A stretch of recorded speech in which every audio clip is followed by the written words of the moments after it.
Estamos en un contacto vía Zoom con Jonathan Goetz. Él es geógrafo urbanista y magíster en transporte y movilidad. ¿Qué tal, Jonathan? ¿Cómo está? Un gusto poder saludarte aquí en Proindustrias. Igualmente, Romina, buenas tardes, gracias por la invitación. Jonathan, contactamos contigo porque queremos conocer tu opinión, tu parecer acerca de lo que impide esta ineficiencia del software del billetaje electrónico del Viceministerio de Transporte. ¿Qué es lo que no nos deja ver, qué datos no nos deja recabar esto? Aclaro, Romina, yo no soy analista de sistemas, no soy informático, no conozco yo en detalle si hay un inconveniente o no técnico. Sé que hubo un informe de la Contraloría al respecto, pero no tengo el perfil profesional como para indicarte a vos y a la teleaudiencia cuál es el inconveniente y si es que realmente hay uno, ¿verdad? Sí, sí, sí. Yo soy geógrafo urbanista, como bien dijiste. Trabajo en la agencia de urbanismo y arquitectura que se llama ISME, que estamos aquí en Asunción y en Toulouse, en Francia. Y por lo tanto, como te digo, mi perfil no me permite indicar si hay alguna falencia dentro del centro de control de monitoreo del billetaje electrónico. No, de que hay una falencia, hay, Jonathan, eso lo sabemos todos. El servicio está deficiente y obviamente no podemos tener todos los datos que nos gustaría tener. La Contraloría ya lo dijo, eh, muchos otros entes más también, ¿verdad? Pero en el caso utópico de que sí podamos, que sea un software completo, ¿qué datos nos tendría que arrojar esto? Porque tengo entendido en otra nota que hiciste con otro medio, que decía también que lo ideal hubiese sido, ¿verdad?, que estos datos que debería ofrecer el Viceministerio de Transportes a un cruzamiento con los datos del censo, ¿verdad?, el censo 2022, pero que no se pudo hacer. Y en realidad, o sea, los datos que arroja el sistema de billetaje son fundamentales para comprender, o sea, decir, no solamente para controlar a las empresas. Yo sé que es un motivo muchas veces anunciado, el hecho del control a las empresas, lo cual es importante, pero no es suficiente. Yo pienso que hay que tener mucha más ambición porque nos dan datos muy importantes sobre el lugar en el cual se hace la validación, la hora, el día, la cantidad de pasajeros, en donde sí es sin duda hay una deficiencia, pero que creo que no tiene que ver con algo técnico, sino con algo que tiene que ver con la gobernanza.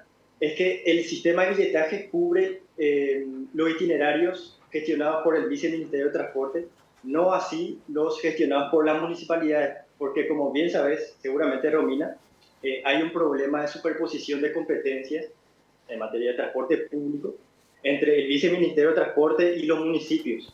Los municipios también tienen la competencia de transporte público y por lo tanto tienen algunos contratos también con empresas de transporte, y en el marco de esas empresas vinculadas a los municipios del área metropolitana de Asunción, o sea, no funciona con el sistema de billetaje como sí funciona con las empresas gestionadas por el Viceministerio de Transporte. No sé si es claro lo que estoy diciendo. Ahora, Jonathan, ahora es como que tenemos un informe, ¿verdad? Pero no es completo. Te consulto, el informe que ahora que suele brindar el Viceministerio de Transporte, con este informe nosotros podemos saber qué ciudades están más pobladas o qué ciudades necesitan más líneas, por decir todo, la frecuencia de estos buses. ¿Eso tenemos o no? No te contesté en realidad a tu pregunta sobre el censo. Y va con la pregunta que acabas de hacer, Romina. ¿Por qué es importante recopilar y juntar y cruzar información, cruzar datos? Porque tenemos que, o sea, nosotros como técnicos en general, tenemos el deber de comprender lo que está pasando. Y el ámbito del transporte público no puede quedarse, no puede ser un ámbito estanco, un compartimiento estanco en donde el viceministerio ejerce su competencia en términos legales. Pero nosotros, o sea, yo hablaba del censo en esa nota que comentaste, de otro medio de prensa, porque gracias al censo sabemos dónde está la población actualmente, en el 2022, en el caso. Entonces, lógicamente que los itinerarios, la cobertura de los itinerarios de transporte público, tiene que estar totalmente vinculada a la ubicación de la población, en dónde se encuentra la población. Entonces, o sea, necesitamos instrumentos que puedan articular las políticas de transporte y lastimosamente digo las políticas porque como te comentaba, el viceministerio ejerce esa competencia de transporte público y también los municipios, lo cual es un problema. Retomo. Las políticas de transporte con las políticas urbanas, es decir, de ordenamiento urbano y territorial.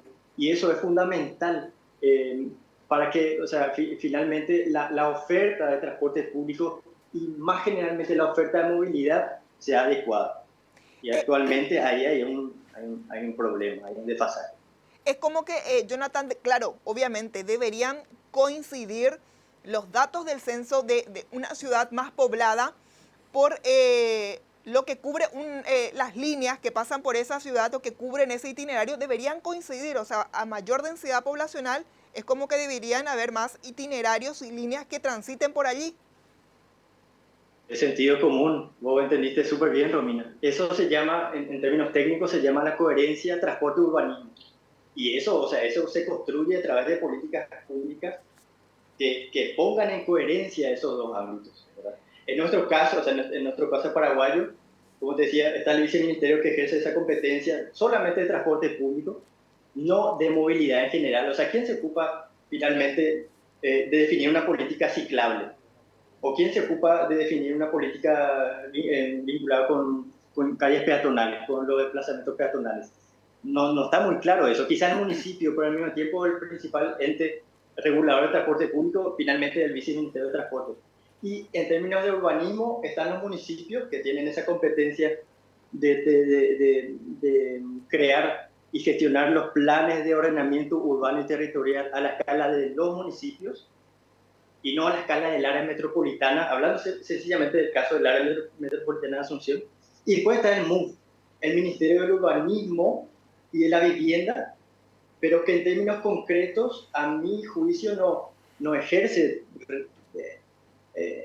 esencialmente, o sea, no ejerce esa competencia de urbanismo, o al menos yo, desde el sector privado técnico, no lo veo, ¿verdad? Y hay inconvenientes entonces de gobernanza y eso tiene repercusiones concretas en cómo nosotros ordenamos la ciudad y por lo tanto eso tiene repercusiones también en el transporte público, porque como bien comentabas vos, Romina, recién, el hecho de que el transporte público vaya a seguir un, o sea, no sé cómo decirte, el hecho de que el transporte público tenga una cobertura que no alcance a la población, tiene que ver totalmente con eso, con que no hay coherencia entre las políticas urbanas y las políticas de transporte. Claro, y esta hubiese sido la oportunidad para poder cruzar estos datos, porque obviamente hace 10 años no teníamos billetaje electrónico, lo pagábamos con efectivo, no se podría controlar, pero esta hubiese sido la oportunidad justa para poder comparar y cruzar estos datos, ya con este censo del 2022 y la aplicación del billetaje electrónico, pero obviamente una oportunidad desaprovechada.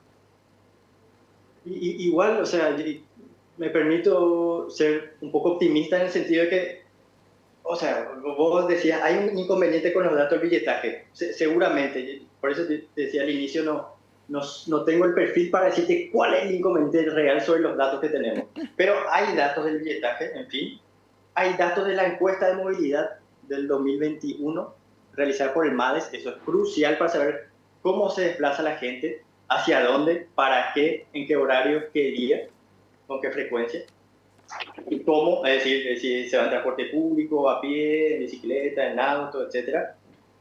Y tenemos también los resultados del censo. Entonces, o sea, tenemos todo, o sea, todas las condiciones están dadas como para que podamos cruzar la información. Pero eso, o sea, me diría, no se hace en 2 días, en una semana, o sea, requiere de estudios finos y de equipos preparados que puedan cruzar toda esa información. Me permito, si te parece, solamente señalar que desde nuestra agencia de urbanismo, en el 2022, pero salió en el 2023, hicimos un trabajo que se llama Estrategia del Área Metropolitana de Asunción. Me permito mostrarte ese material, porque en este documento, que fue validado por el Ministerio de Economía y el MADES, nosotros intentamos hacer ese ensayo de poner en coherencia o sea, las coberturas del transporte público proyectadas en los próximos 30 años, poner en coherencia eso con un proyecto urbano coherente a la escala del área metropolitana de Asunción. Entonces tenemos al menos un ensayo que intenta eso y que nos brinda una perspectiva de ordenamiento urbano a la escala del área metropolitana de Asunción. Es un primer material, pero en ese momento no disponíamos de los datos del censo, tampoco pudimos usar los datos del billetaje. Entonces, por eso te decía recién, o sea, tenemos todos los materiales técnicos como para planificar bien el transporte público, no para ahora hay cosas urgentes que hay que llevar a cabo, yo sé eso, pero tenemos que tener una mirada más amplia y de más largo plazo. O sea, te adelanto algo que dice en este material, el área metropolitana de Asunción va a tener que recibir 1 millón de habitantes suplementarios de aquí al 2050. ¿Qué oferta de transporte público para esa población y para la población actual, naturalmente? ¿Qué oferta de movilidad de manera más amplia en términos ciclables y de desplazamientos peatonales? ¿Qué oferta de vivienda?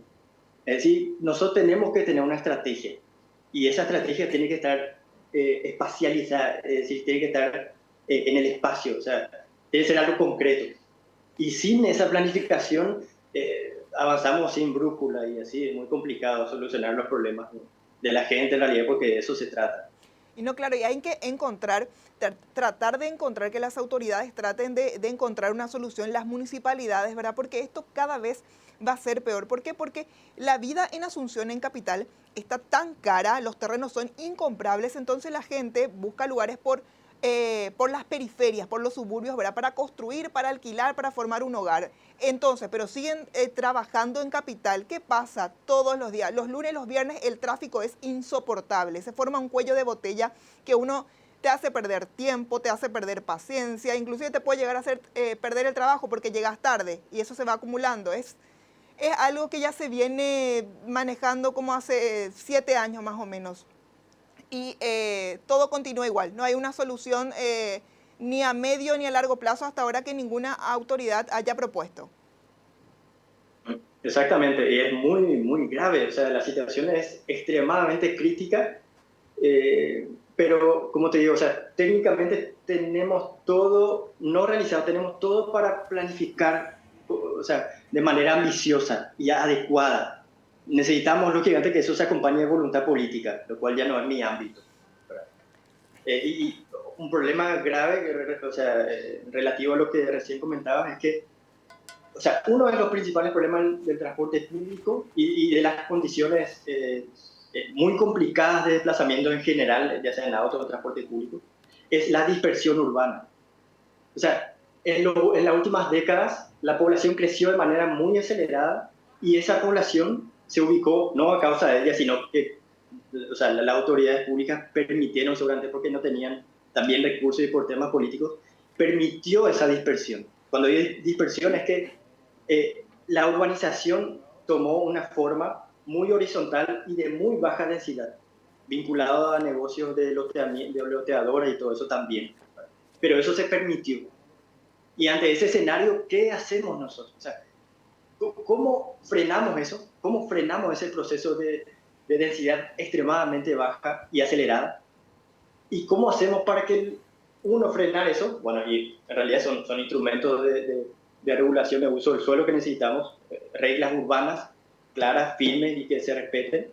Y dos, eso va a permitir, cuanto menos dejemos que la urbanización se vaya lejos, entre comillas, hablando en términos muy triviales, va a permitir que todas las redes de servicios públicos, entre las cuales las redes de transporte público, funcionen mejor, porque van a estar más cerca de la población al fin y al cabo.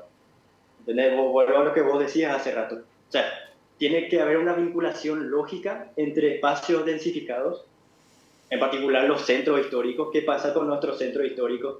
No hay el centro de Asunción nomás, Asunción, San Lorenzo, Fernando, todos los municipios de Lama tienen su centro histórico y además hay centros barriales también, olvidados. Esos, o sea, ¿cuál es la coherencia entre eso que hay que valorizar, que hay que proteger, que hay que destacar con la oferta de transporte público? El transporte público tiene un rol en destacar algunos espacios singulares a valorizar en el área metropolitana de Asunción y por eso es que es difícil explicar todo esto en 5 o 10 minutos. Pero esa coherencia de transporte-urbanismo es crucial, no solo por temas técnicos, sino que o sea, para aumentar la calidad de vida de la gente. No hay 30 caminos, o sea, en algún momento vamos a tener que hacer esa articulación. Calidad, Técnicamente es posible, claro, calidad de vida pero que no necesitamos tenemos. también voluntad política y que se lleven a cabo estudios para el efecto. Jonathan, por último te quiero consultar, ¿cuál es tu percepción, cómo estamos posicionados, cómo está posicionado nuestro país acá en la región en cuanto al uso eficiente del transporte público? Y me da miedo esta respuesta, ¿verdad? Porque ya me imagino. Sobre el uso, no sé, sobre la oferta, ahí claramente, o sea, te fijas que nosotros en el área metropolitana de Asunción, una urbe de más o menos 2,5 millones de habitantes, datos a afinar con justamente los datos del censo último, solamente tenemos una oferta de colectivos, lo cual seguramente, o sea, lo cual es problemático porque vos ves en otras urbes de tamaño demográfico, de peso demográfico equivalente, que la oferta es mucho más variada, más adaptada. En algunos ejes, mucha gente conoce, o sea, varias personas conocen técnicos, sobre todo el caso de Curitiba, tenés una oferta adaptada según el eje de la urbe. En algunos ejes en donde hay mucha densidad, bueno, o sea, se implementan modos de transporte masivos. Nosotros no tenemos mucha oferta, Jonathan. Tranvía. Nuestra oferta es uniforme. Es uniforme en el sentido que solamente tenemos colectivos. Que yo sepa, yo no conozco o sea, creo que poca gente al final conoce los detalles del proyecto de ley de reforma del transporte público. Que yo sepa, no hay intención de poner en duda esa uniformidad de la oferta. Digo uniformidad pues solamente tenemos colectivos. Sí. Nosotros, vuelvo a este material que hicimos, o sea, que hizo el Estado al final, el Ministerio de Economía y el MADES. Nosotros propusimos modos de transporte diferenciados según los ejes. Viste, vos comentabas hace rato, hay mucha gente que trabaja en Asunción y vive lejos. Entonces, esos ejes que son radiales, ¿sí? Es decir, este-oeste, son prioritarios. Ahí es donde seguramente necesitaríamos transporte masivo. Nosotros propusimos en ese material una red de tranvías que sigan esos ejes este-oeste. Quizás sean menos prioritarios seguramente los ejes norte-sur. ¿Entendés? Limpio, San Lorenzo, Fernando, hasta San Antonio, etc. Los ejes norte-sur. Pero esos ejes norte-sur no hay que menospreciar, no tenemos que pensar solamente en una red de transporte masivo este-oeste y ya está. Quizás en la norte-sur tiene que haber buses de tránsito rápido, que es un transporte masivo, pero un poco menos no masivo, entre comillas, que el tranvía. Y en el resto de la red de transporte público tiene que seguir quizás el sistema de colectivos, como conocemos aquí en Asunción. Bueno, hay que jerarquizar la oferta según los ejes. Y esos, o sea, la cobertura de la oferta jerarquizada de transporte público tiene que estar al servicio de un proyecto urbano del área metropolitana de Asunción. O si no tiene, ¿cuáles son nuestras perspectivas de aquí a 30 años como ciudad? En términos de calidad de vida. ¿Cómo nos ubicamos en el espacio? ¿Cuál es el rol de los centros históricos? ¿Cómo preservamos finalmente también las zonas de recarga del acuífero Patiño? ¿Cómo valorizamos y conectamos los arroyos a través de la conectividad ecológica? Todo eso hay que hacerlo al mismo tiempo. Y eso se llama planificación urbana y tiene que estar directamente vinculada con la oferta de transporte público al final. Y eso es lo que no tenemos por ahora. Y por eso, o sea, para volver a tu consulta inicial, por eso los datos del censo suman a ese trabajo necesario que hay que llevar a cabo. No sé si es claro, Romina. Intento usar palabras claras, pero no sé si soy muy claro. Es claro, Jonathan, pero como sabes, el tiempo en televisión es corto, así que te tengo que despedir. Vamos a volver a agendar para volver a conversar sobre el mismo tema porque hay mucho que decir, mucho que contar y ahí me vas a responder también. Yo creo que por la respuesta que me diste estamos en el último lugar en cuanto a oferta de transporte acá en la región. Seguramente, seguramente. Jonathan, muchísimas